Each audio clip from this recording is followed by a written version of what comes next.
Here we find ourselves again listening in to the Resilient Entrepreneur Podcast. This is Kevin Johnson of Leverage Consulting, and as promised, I'm bringing you yet another one of my clients or acquaintances that I know, and what has actually made them successful and what has helped them build their business. So this individual is someone that I've worked with for a couple years now. And he'd reached a plateau. He'd reached a point of frustration. He reached a point where he knew something had to change. And that's when he picked up the phone and called me. In fact, I think it was 3 years ago, February, maybe 4. But along those lines, he knew something had to change. He knew that for him to grow the business and for him to have some level of sanity, things had to change. And this is an individual where a lot of the day-to-day operations were falling on their desk, and they had to handle so much to keep everything going. But that brings me to the first of 5 things. So there's 5 things that I recognized in him that helped him make his business successful, what helped him elevate his business. And the first thing was that he knew what he wanted. Knowing what you want sometimes means what you don't like. So you may not want what situation or the scenario that's playing out right now. And that means we have to change that. Or you may have other wants, which means I want to grow the business. I want to grow by 20%, or I want to grow by some number, some metric. And with that was one of the most important things, was he knew what he wanted. And as I said, sometimes just knowing what you wanted is not liking something and knowing that has to change. And for me, I think that's a great way to start. But I believe the other thing that's super important is for us to have some kind of milepost, some kind of line in the sand, something, a destination that we're shooting for, so we have something for ourselves and we have something for our team that we can shoot for on a day-to-day basis. So that was number 1. Number 2 is he is really good about acting on feel. Now, as I say that, sometimes acting off of feelings can be a bad thing because really it comes out as an emotional response, and most times that's not a good thing. However, he has kind of like that sixth sense where he knows something's not right. And really what he's done over the couple years now is he'll know when something's not right, and he'll just start peeling the onion, and he'll start asking questions. And he may not have the answer. Sometimes, many times, he has the answer. Sometimes he doesn't have the answer. He knows to at least start questioning and peeling the onion and figuring out what's not right so he can then fix it. And that kind of goes back to number 1, because if he knows what he wants, then when something just doesn't feel right, then he knows how to, again, identify what the issue may be or what the gap may be, and then we can address it so it helps us get towards our goal.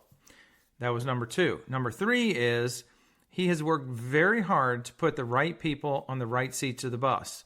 Sometimes it's been bumpy. Sometimes there have been certain team members who have come on board.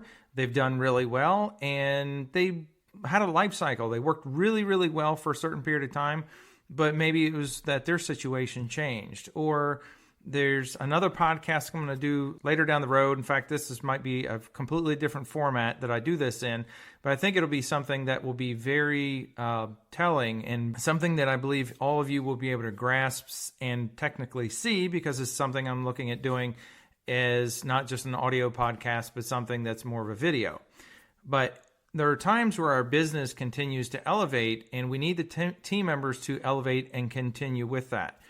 And if you think about a small business, and as it gets bigger, and if you think of something like Amazon or General Motors or something like that, the bigger the business, the more defined and narrow the task the individuals will have. And we've worked over time to make sure that we've narrowed and made certain people more effective. We've made sure that we've put the right people in the right seats of the bus.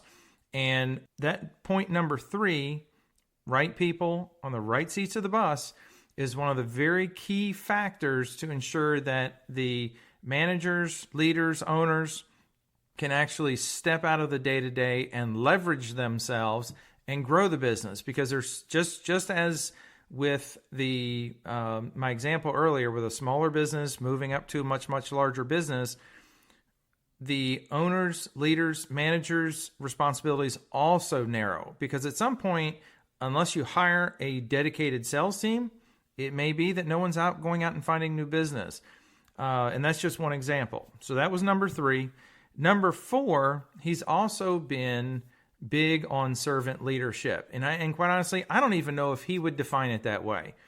I look at it as servant leadership because with the first 3 things, he's worked very hard to ensure that the people that he's surrounded himself with, the team, has the objectives, they have the tools, they have the training to deliver the product and services that he wants to deliver. He wants a great reputation. He wants people to be thrilled to death with what they have or what they've got from him.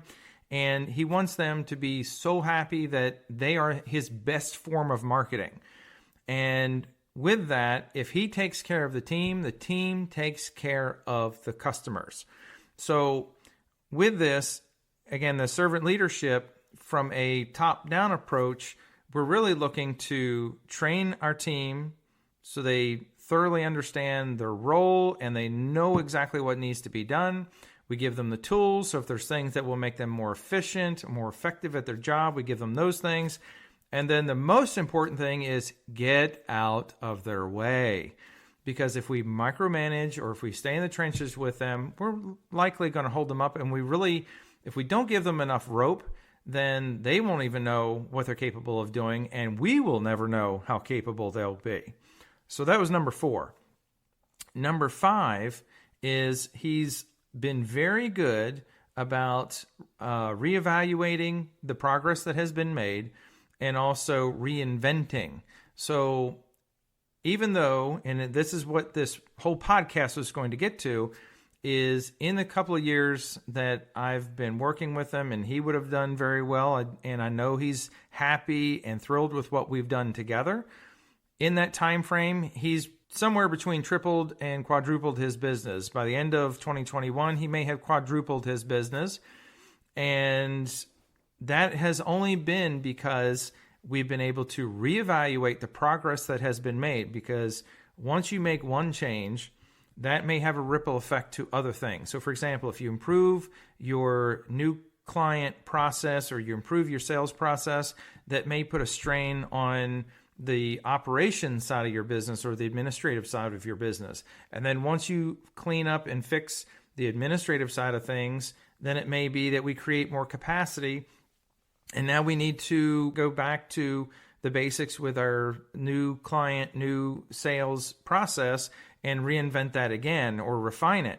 And that's, again, one thing that he's done, another thing, one of 5 things that he's done really, really well is just we have constantly gone back to the basics and reevaluated the progress, reevaluated where they've excelled and gone beyond expectations. We've reevaluated where maybe it's been a little bit of a push or we've had a few obstacles along the way. And if we need to reinvent the process or if we need to shuffle responsibilities, sometimes even move some people around, we've done that. And because of that, because of all 5 things that I just mentioned, knowing what he wants, acting on his gut feel, putting the right people in the right seats of the bus, affecting or utilizing servant leadership within his business, and constant reevaluation and reinvention of what he's done, he will have likely quadrupled his business in the last 3 to 4 years, all because of the 5 things that he's done. So I hope that you enjoyed this podcast just like the last few that I've done and what has made some of my clients and acquaintances super successful in their business. And I think I have 1 or 2 more that I'm going to do, and then I'm going to move into something else. As I said, I really hope you enjoyed these. As always, if you have questions, comments, or anything else you'd love for me to answer in this podcast, please drop me a comment, send me a direct message. I'd love to hear from you.